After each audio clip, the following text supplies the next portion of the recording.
राज्यामध्ये अनेक ठिकाणी शुक्रवारी मध्यम ते मुसळधार पाऊस झालाय, तर कोकण वगळता उर्वरित भागात 9 जूनपर्यंत येलो अलर्ट देण्यात आलाय।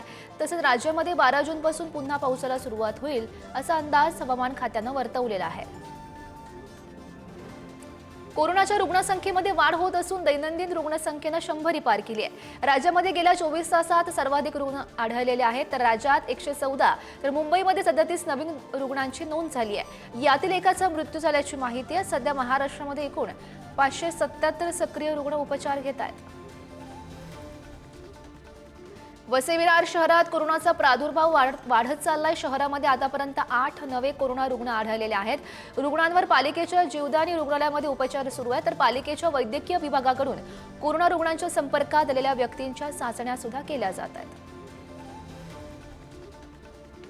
नवी मुंबई महापालिका कार्यक्षेत्रामध्ये गेल्या 5 महिन्यात 101 डेंग्यू संशयित रुग्ण तर 3 दूषित डेंग्यू रुग्ण आढळून आले।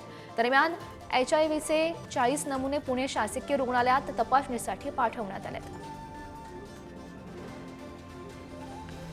राज्यामध्ये झालेल्या 10वीच्या परीक्षेचा निकाल जाहीर झाल्यानंतर आता गुणपत्रिका डिजिलॉकरमध्ये उपलब्ध करण्यात आल्या आहेत। ज्या विद्यार्थ्यांची अप्पर ID उपलब्ध नाही त्यांनी परीक्षेचे वर्ष आणि बैठक क्रमांक टाकून डिजिलॉकर ॲपमध्ये गुणपत्रिका प्राप्त करावी असं आवाहन केलं गेलं आहे।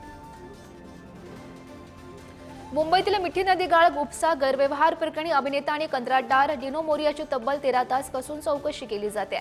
दरम्यान डिनोच्या वांद्र्यातील घरावर ईडीकडून छापे टाकण्यात आले आहेत। त्याच्यावर 65 कोटींच्या घोटाळ्याचा आरोप आहे। भास्कर जाधव यांनी ठाकरेंच्या शिवसेनेला घरचा आहेर दिलाय। पक्ष सोडून कुणी गेलं तरी काय फरक पडतो असं बोलून चालत नाही असं वक्तव्य त्यांनी ठाकरेंच्या शिवसेनेतील आउटगोईंग वरून केलंय।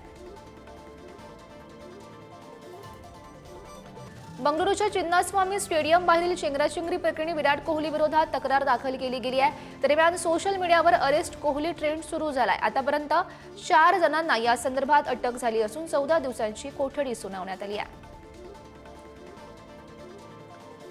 मुख्यमंत्री देवेंद्र फडणवीस गडचिरोलीच्या दौऱ्यावर असताना त्यांनी अतिदुर्गम असलेल्या कवंडे येथे भेट दिली। दरम्यान त्यांनी जवानांशी चर्चाही केली आहे। तसंच जनजागरण मेळाव्यात नागरिकांना संबोधित करताना थेट नागरिकांमध्ये जाऊन त्यांच्या समस्याही त्यांनी जाणून घेतल्या। संजय राऊत यांनी अमित ठाकरे यांचं कौतुक करतानाच त्यांच्या विधानाचं स्वागतही केलंय। मनसे शिवसेना युतीबाबतच्या अमित ठाकरे यांच्या भूमिकेचं काका म्हणून स्वागत करतो असं ठाकरेंच्या शिवसेनेचे खासदार संजय राऊत यांनी म्हटलंय। मनसे शिवसेना युतीबाबत संजय राऊत यांनी भुळ्या उंचवणारं विधान केलंय। राज उद्धव दोनही भावांमध्ये चर्चा झाली असेल असं संजय राऊत यांनी म्हटलेलं आहे। तर युतीबाबत मनसेकडे कोणताही प्रस्ताव अद्याप नाही असं मनसे नेते संदीप देशपांडे यांनी स्पष्ट केलं।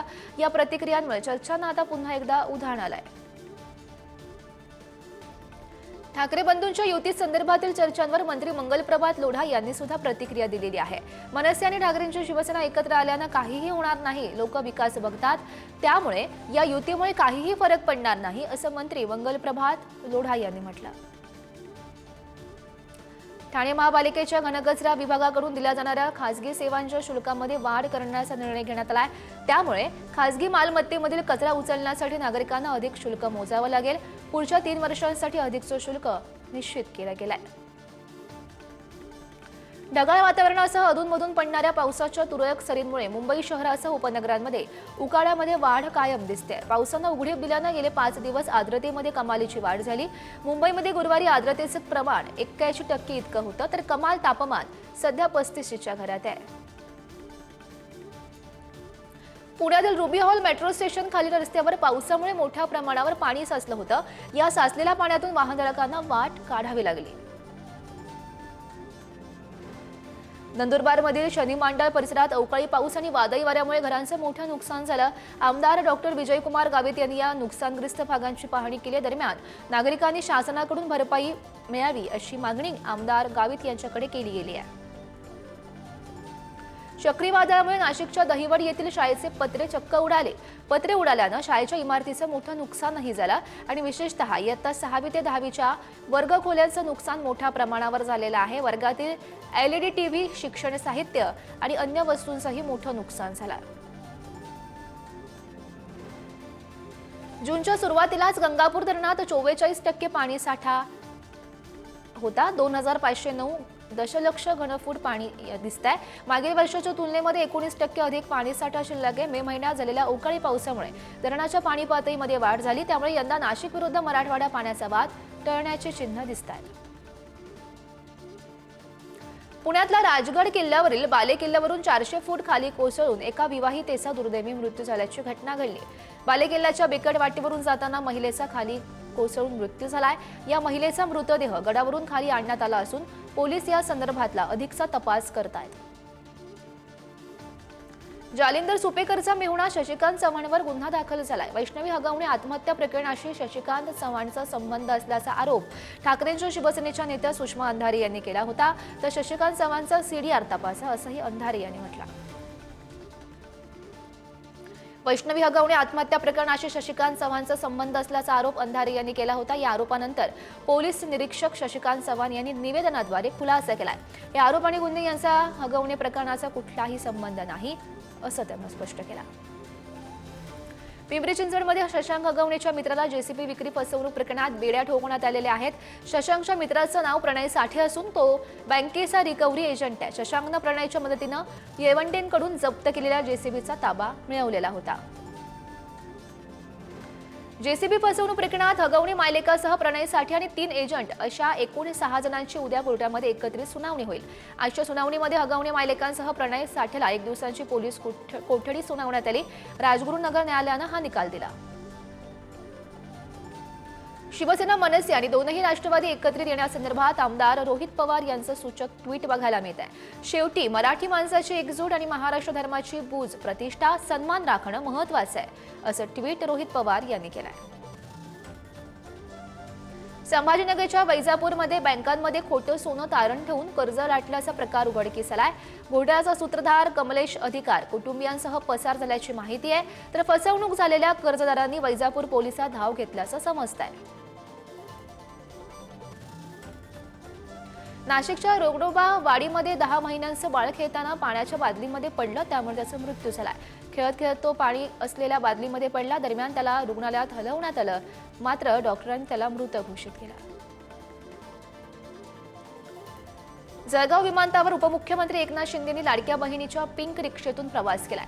पिंक रिक्षावाल्या रंजना सपकाळे या लाडक्या बहिणीच्या पिंक रिक्षेतून एकनाथ शिंदे यांनी हा प्रवास केला।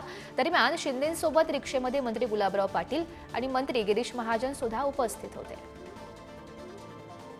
रायगडच्या रोहामध्ये खासदार सुनील तटकरे यांच्या हस्ते भव्य शिवसृष्टीचं लोकार्पण झालं। छत्रपती शिवाजी महाराजांच्या 352व्या राज्याभिषेकाचं औचित्य साधून शिवसृष्टीचं अनावरण केलं गेलं। दरम्यान अदिती तटकरे सुद्धा यावेळी उपस्थित होत्या।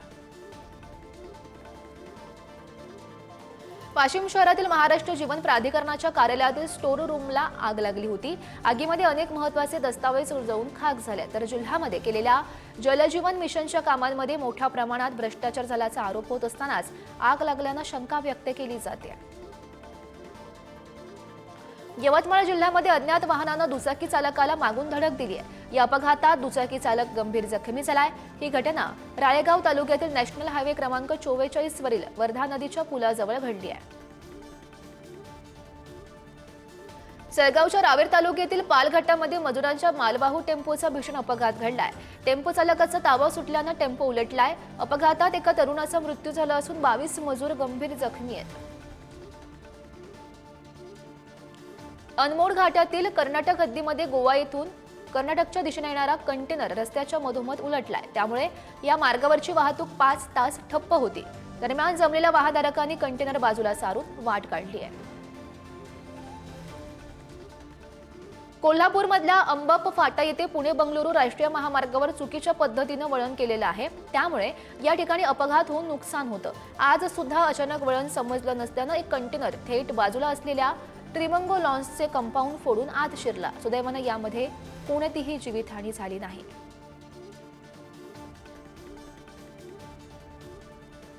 भंडाऱ्याच्या लाखणीवरून तुमसर येथे धानाचं पोतं घेऊन जाणारा ट्रॅक्टर पलटी झालाय। रस्त्यावर वळण घेत असताना चालकाचं नियंत्रण सुटलं, त्यामुळे हा ट्रॅक्टर पलटी झालाय। घटना भंडारा जिल्ह्याच्या शिंगोरी फाटा येथे घडली असून यात 3 जण गंभीर जखमी आहेत। पुण्याच्या इंदापूरमधील लांजेवाडी गावाच्या हद्दीमध्ये झालेल्या भीषण अपघातामध्ये एका दुचाकीस्वाराचा जागीच मृत्यू झालाय। मालवाहू कंटेनर आणि दुचाकीमध्ये हा अपघात घडलेला आहे। अक्षय बबत आव्हाड असं 23 वर्षीय मृत तरुणाचं नाव आहे. कंटेनर चालकाचा वाहनावरचा ताबा सुटला, त्यामुळे हा अपघात घडला.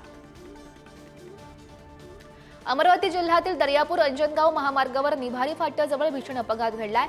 या अपघातात 2 वाहनांची धडक झाली असून 4 प्रवासी जखमी आहेत. जखमी प्रवासींना अंजनगाव येथील दवाखान्यात उपचारासाठी दाखल केलं गेलंय. जालन्यामध्ये विवाह आटपून घरी परतताना वधूवराच्या गाडीचा अपघात घडलेला आहे. गाडी चालकाचं कारवरचं नियंत्रण सुटलं. नवविवाहित दाम्पत्याची गाडी रस्त्याच्या खाली गेली. गाडी रस्त्याच्या खाली पलटी झाली. सुदैवानं या अपघातात कोणतीही जीवितहानी नाही. नवी मुंबईच्या सानपाड्यामध्ये अपहरण करून दरोडा टाकणाऱ्या 8 तोतया पोलिसांच्या सानपाडा पोलिसांनी 36 तासात मुसक्या आवळलेल्या आहेत. आरोपींकडून एकूण 30,48,678 रुपयांचा मुद्देमाल पोलिसांनी हस्तगत केला. आरोपींना 7 दिवसांची पोलीस कोठडी सुनावण्यात आली. उद्योजक लट्टा यांच्या बंगल्यावरच्या दरोडा प्रकरणी नांदेड येथून सराफासह 4 जणांना अटक झाली आहे. या चौघांकडून 19 ग्राम सोनं हस्तगत केलं गेलंय.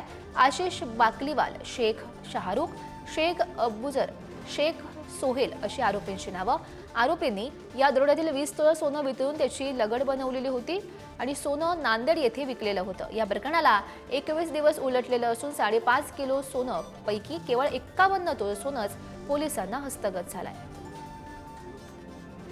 इंदापूर तालुक्यातील कांदलगावजवळ उजनी धरण परिसरात बेकायदेशीर वाळू चोरी करणाऱ्यांविरोधात मोठी कारवाई केली गेली आहे. महसूल आणि पोलीस प्रशासनानं ही कारवाई केली आहे. कारवाईमध्ये 2 मोठ्या आणि 2 छोट्या अशा एकूण 4 बोटी स्फोटकांच्या सहाय्यानं नष्ट केल्या गेल्यात.